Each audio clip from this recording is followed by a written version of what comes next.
Hi guys, जय मां समलेश्वरी संकुरक्षित भल करी फ्रेंड आजिका आमे आसीचु पळभुई करी जेंटा कि पिकनिक बोली इंग्लिश रे कहसन।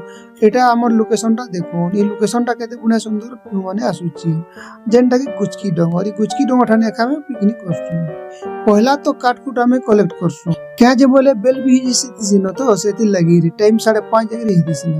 जंगल भीतर गुटे पिकनिक करबा गुटे सहज नैसी। देखि पारथिबे केते जंगल अछि।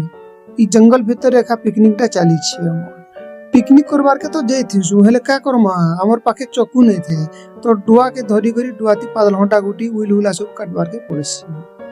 भात भुता भी हेतिसी। एटा सब मसला मसली देखि पारथिबे। मसला सब रे दुकान टु आनिथिलु तापर एटा उइल के काटा जाउची डुआरे केंदार काटा होची। देखु आपण माने भी केबे केबे जदी भूली हेतिबे हेले एंदा डुआती काटिबे। भात आरु खटा करबार थिसी तो एटा खटा हमर कवि आज्ञा रांधुचन देखुचन तो केंता हिसाब पागो रागो करूचन घंटा सटा करूचन।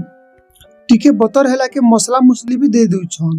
एटा मसला मुसली दिया दुई चली छी। देखुन दुकान रू बोल भल भल मसला माने मगाई थिसी। तो खटा हिसाला परे तापरे आमे चिकन फिकन भी करा करी हितिसी आ हमको तो रात हितिसी न। एटा रातिर बेलटा देखुन रातिर बेले खेखवा करी आमे जंगल ठानन घर के पले आसु। एतकी थिसी आयुर्वेद जुहार।